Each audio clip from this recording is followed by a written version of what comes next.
അപ്പം വളരെ നല്ലൊരു സമീപനമാണ് മിനിസ്റ്ററുടെ അടുത്ത് നിന്ന് കിട്ടിയത്. മൈനോറിറ്റി മിനിസ്റ്ററും സുരേഷ് ഗോപി സാറും കൂടിയാണ് സംസാരിച്ചത്. നമ്മൾ നല്ല ചർച്ചയായിരുന്നു.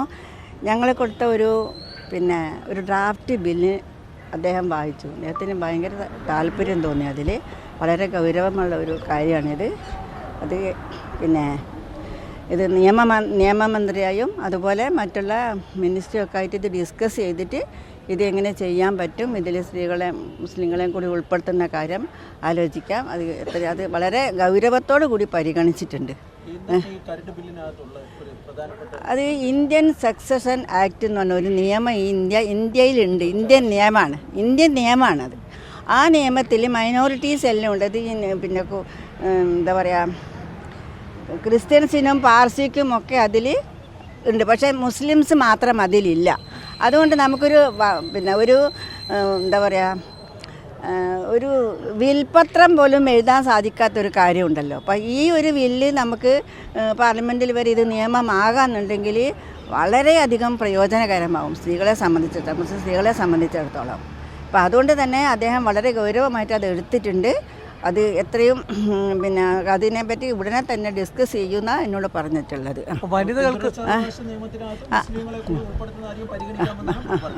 അത് അടിയന്തരമായി ഇപ്പോൾ എല്ലാവരുമായിട്ട് ഡിസ്കസ് ചെയ്യണമല്ലോ. ഇത് പെട്ടെന്നൊന്നും ചെയ്യാൻ പറ്റുന്ന കാര്യമല്ലല്ലോ. നമുക്ക് എല്ലാവർക്കും അറിയാവുന്ന കാര്യം തന്നെയല്ലേ. എത്രയോ കാലങ്ങളായിട്ടുള്ള ഒരു നിയമത്തിനകത്ത് ഇങ്ങനെ എന്തെങ്കിലും ഒരു മാറ്റം വരുത്തണമെങ്കിൽ അതിൽ കുറേ പ്രശ്നങ്ങളുണ്ടാവും, കുറേ എതിർപ്പുകളുണ്ടാവും, ഒക്കെ നമുക്ക് അറിയാവുന്ന കാര്യങ്ങളാണ്. പക്ഷെ നമുക്ക് സമ്മർദ്ദം ചെലുത്താൻ പറ്റും, അത്ര നമുക്ക് ചെയ്യാൻ പറ്റുള്ളൂ. അതിൽ കൂടെ നമുക്ക് ചെയ്യാൻ പറ്റില്ലല്ലോ. അപ്പം അവർ പറഞ്ഞ കാര്യം അത്രയും എനിക്ക് വളരെ പോസിറ്റീവായിട്ടാണ് തോന്നിയത്. അപ്പോൾ അത് ഡിസ്കസ് ചെയ്തിട്ട് അറിയിക്കാമെന്ന് പറഞ്ഞിട്ടുണ്ട്.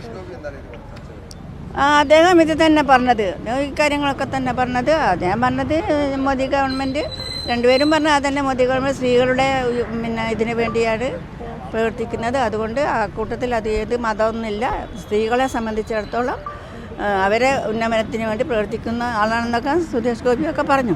വരും ദിവസങ്ങളിൽ കൂടുതൽ മന്ത്രിമാരെ കാണുമോ, അതോ ഇതോടുകൂടി ഔദ്യോഗിക കൂടിക്കാഴ്ചകളൊക്കെ അവസാനിച്ചോ? അല്ല, ഇതിപ്പം നമ്മൾ പ്രധാനപ്പെട്ട ആളുകളെ നമ്മളെ വിളിച്ച ആളുകളെ കണ്ടില്ലേ. ഇപ്പം രണ്ടുപേരെ നമ്മൾ കണ്ടു.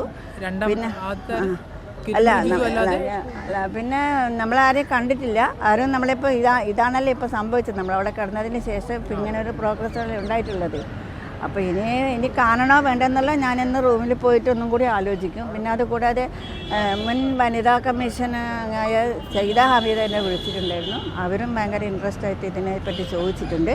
എന്നോട് പോകാൻ നോക്കിയിട്ടുണ്ട്. അങ്ങനെ പല ആളുകളുടെയും പിന്തുണയും ഒക്കെ നമുക്ക് കിട്ടുന്നുണ്ട് ഈ ഒരു അവസ്ഥയിൽ. ദേശീയ വനിതാ കമ്മീഷനെ കാണും. മുൻ ദേശീയ വനിതാ കമ്മീഷൻ സൈദ ഹമീദിനെ വിളിച്ചിട്ടുണ്ട്. ഇപ്പം നമ്മൾ ഈ ഗവൺമെൻറ്റിലുള്ള പ്രധാനപ്പെട്ട ഒന്ന് കേരളത്തിലെ ഒരു മിനിസ്റ്ററാണ്, മറ്റേത് ന്യൂനപക്ഷ മിനിസ്റ്ററാണ്. ഇവരെ രണ്ടുപേരെയാണ് കണ്ട് ഇവർ രണ്ടുപേരും കൂടിയാണ് ചർച്ച ചെയ്തത്. ഇനി മുന്നോട്ടുള്ള കാര്യങ്ങളെക്കുറിച്ച് ആലോചിച്ചിട്ട് തീരുമാനിക്കണം. അതാണ് കാണണമെന്നുണ്ട്. പക്ഷേ എങ്ങനെയാണെന്ന് സാധിക്കുമെന്നല്ല. ഞാൻ 27-ാം തീയതി പോകും വൈകുന്നേരം. അപ്പോൾ അതിനിടയിൽ 2 ദിവസം ഒന്ന് ഇവിടെ ആരെയൊക്കെ കാണാൻ പറ്റും എന്നുള്ളതും ഞാൻ ശ്രമിക്കുന്നുണ്ട്. കിട്ടിയാൽ എല്ലാവരെയും ഒന്ന് കണ്ടിട്ടേ പോവുള്ളൂ. കാണാൻ പറ്റുമെങ്കിൽ കാണും, നോക്കട്ടെ. ഏതായാലും നമ്മൾ പ്രധാനപ്പെട്ട ഒരു കാര്യം പ്രധാനപ്പെട്ട ന്യൂനപക്ഷ മന്ത്രിക്ക് തന്നെ കൊടുത്തല്ലോ, അതാണ്. പിന്നെ വനിതാ ശിശുക്ഷേമ മന്ത്രിക്ക് അവർക്കും വേണമെങ്കിൽ കൊടുക്കാം. പിന്നെ ഇവരെല്ലാവരുമായിട്ട് സംസാരിക്കാം, ഡിസ്കസ് ചെയ്യട്ടെ എന്നാണ് മിനിസ്റ്റർ പറഞ്ഞത്. അപ്പോൾ ഒരു പ്രതീക്ഷയിലാണ് ഞാൻ പ്രതീക്ഷയോട് സമാധാനത്തോടു കൂടി പോയിക്കോ, ഞങ്ങളിതെന്തായാലും പരിഗണിക്കുന്നുണ്ട് എന്നുള്ള രീതിയിലാണ് സംസാരിച്ചത്. ഈ മാഡത്തിൻ്റെ ഈ സമരത്തെക്കുറിച്ചുള്ള വാർത്തകളിലൊക്കെ സമൂഹ മാധ്യമങ്ങളിലും മാഡത്തെ മോശമായി അപകീർത്തിപ്പെടുത്തിയുള്ള ചില കമൻറ്റുകളൊക്കെ കണ്ടോ?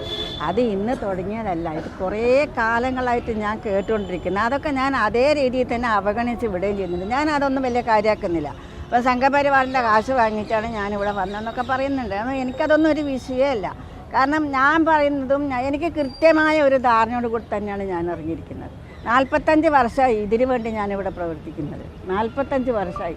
എൻ്റെ ഓരോ കാര്യങ്ങളും നിങ്ങൾക്ക് നോക്കിയാൽ മതി. 87-ൽ പ്രവർത്തിക്കാൻ തുടങ്ങി. 86-ലാണ് തോന്നുന്നു. 2000 എത്ര ഓർമ്മ കിട്ടുന്നില്ല, പെട്ടെന്ന് മറന്നുപോയി. 86 അല്ല 86 മുതൽ 86-ന് ശേഷം ഷാബാനോ കേസുമായി ബന്ധപ്പെട്ട ആ സമയം മുതൽ 87 മുതൽ ഞാൻ പ്രവർത്തിക്കുന്നുണ്ട് ഈ മുസ്ലിം സ്ത്രീകളുടെ പ്രശ്നങ്ങൾക്ക് വേണ്ടിയിട്ട്. അപ്പോൾ ഇന്നും ഇന്നലെ തുടങ്ങിയതല്ല, അന്ന് മുതലേ ഞാൻ ചീത്ത കേൾക്കുന്നുണ്ട്. വധഭീഷണിയൊക്കെ ഉണ്ട്. ഇനിയിപ്പോൾ ഞാൻ തിരിച്ചു പോകുമെന്നൊന്നും എനിക്ക് വലിയ വിശ്വാസമൊന്നുമില്ല. അതൊന്നും എനിക്കൊരു വിഷയമല്ല. മുസ്ലിം സ്ത്രീകളുടെ പ്രശ്നം വളരെ ഗൗരവമുള്ള പ്രശ്നമാണ്. അത് എനിക്ക് ഈ കണ്ണീരൊപ്പാതെ ഇനി ജീവിച്ചിട്ട് കാര്യമില്ല. അതുകൊണ്ടാണ് ഇത്ര എവിടം വരെ എത്തും, ആരാണ് നമ്മളോട് സഹകരിക്കുന്നത് അവരോട് നമ്മൾ അത് അംഗീകരിക്കുക തന്നെ ചെയ്യും. അതാണ് നമ്മുടെ വിഷയം. കാരണം അത്രയ്ക്കും ഗൗരവമായിരിക്കുന്നു. എല്ലാ ഗവൺമെൻറ്റുകളും ഭരിച്ചിട്ടുണ്ട്, എന്നിട്ടൊന്നും ഇതൊന്നും സംഭവിച്ചിട്ടില്ല. അപ്പം നമ്മളെ കൊടുക്കേണ്ടിടത്തൊക്കെ കൊടുത്തിട്ടുണ്ട്. കേരള ഗവൺമെൻറ്റിന് ചെയ്യാൻ പറ്റുന്നത് ചെയ്യട്ടെ എന്ന് കരുതിയിട്ട് അവർക്കും കൊടുത്തിട്ടുണ്ട്. അതിൻ്റെ കോപ്പി എൻ്റെ കയ്യിലുണ്ട്. എല്ലാം ചെയ്തിട്ടുണ്ട്. അവസാന ഘട്ടത്തിലാണ് ഇങ്ങനെ ഒരു നിരാഹാരം കിടക്കുന്നത്. ഇവിടുത്തെ നിയമങ്ങൾ അതിനും അനുവദിക്കുന്നില്ല. ഇവിടെ കിടക്കാൻ പാടില്ല എന്നല്ലേ പറയുന്നത്. അല്ലെങ്കിൽ ഞാൻ മരണം വരെ ഇവിടെ കിടന്നേനെ. ഇവിടുത്തെ നിയമം അതിനും അനുവദിക്കുന്നില്ല. പിന്നെ എന്താ ചെയ്യുക? അപ്പോൾ അതുകൊണ്ട് കഴിയുന്നിടത്തോളം നമുക്ക് പ്രതീക്ഷിക്കാനല്ലേ പറ്റുള്ളൂ. ഇപ്പം മന്ത്രിമാരൊക്കെ പറയുന്നത് നമുക്ക് പ്രതീക്ഷിക്കാനേ പറ്റുള്ളൂ. അപ്പോൾ മാക്സിമം നമ്മൾ ട്രൈ ചെയ്യുന്നുണ്ട്. ഇനിയിപ്പോൾ എന്താ ചെയ്യണ്ടേ പറ. ഇതുവരെ എത്തിച്ചു. 45 കൊല്ലമായി ശരിക്കും ഞാനിവിടെ പ്രവർത്തിക്കുന്നത്. ഈ 45 കൊല്ലത്തിൽ ഒരു ലാസ്റ്റായിട്ടാണ് തോന്നുന്നു ഇത്. ഇപ്പോൾ 73 വയസ്സൊക്കെ കഴിഞ്ഞില്ല. ഇനിയിപ്പോൾ എവിടെ പോകാനാ? അവരെ പറഞ്ഞ് ഇത്രയും ചെയ്യുന്നതുകൊണ്ട് ഭയങ്കര സ്ട്രോങ് ആയിട്ട് ചെയ്യുന്നതുകൊണ്ട് അവർക്കൊക്കെ ഭയങ്കര ഒരു ഇത് പറഞ്ഞിട്ടുണ്ട്. അപ്പം ചരിത്രത്തിൽ തന്നെ ഇതായിരിക്കും എന്നൊക്കെ പറയുന്നുണ്ട്. ചരിത്രത്തിൽ തന്നെ ഇത് ആദ്യമാണെന്നൊക്കെ പറയുന്നുണ്ട്. ഇത്രയും പ്രായത്തിലൊക്കെ ഇങ്ങനെ ചെയ്യുന്നതൊക്കെ മിനിസ്റ്റർ പറയാം. അപ്പോൾ അങ്ങനെയൊക്കെയാണ്. എല്ലാവർക്കും നന്ദിയുണ്ട്. നിങ്ങളൊക്കെയാണ് ഇതിൻ്റെ ആൾക്കാർ. നിങ്ങളാണ് ഇതൊക്കെ കൊണ്ടുവരേണ്ടത്. അപ്പോൾ മാധ്യമങ്ങളോട് അങ്ങേയറ്റം നന്ദിയുണ്ട്. നിങ്ങളൊക്കെ ഇല്ലെങ്കിൽ ഞങ്ങളില്ല, ഈ കാര്യങ്ങളൊന്നും പുറത്തു വരില്ല. അപ്പോൾ അവർ അതിലേ കൂടി കൊണ്ടുവന്നപ്പോൾ ഞാൻ പറഞ്ഞ എന്താണെന്ന് പറയുക, ഞാൻ ഇവരോട് ചെയ്യുന്നത് തെറ്റായിരിക്കും. കാരണം ഞാൻ ഇതൊക്കെ കൊണ്ടുവരാൻ അവർ പിന്നെ കാര്യത്തിലെത്തിയപ്പോൾ ഞാൻ പിന്തിരിയുന്നത് ശരിയല്ലല്ലോ. എന്തായാലും വിജയിച്ചാലും പരാജയപ്പെട്ടാലും നമ്മൾ കൊടുക്കാനുള്ളിടത്തല്ല കൊടുത്തിട്ടുണ്ട്. വളരെ ഗൗരവമായി അദ്ദേഹം അത് ഏറ്റെടുത്തിട്ടുണ്ട്. അത് വായിച്ചു നോക്കിയപ്പോഴാണ് അദ്ദേഹത്തിന് അതിൻ്റെ ഗൗരവം മനസ്സിലായത്. അങ്ങനെ ശരി, താങ്ക് യു.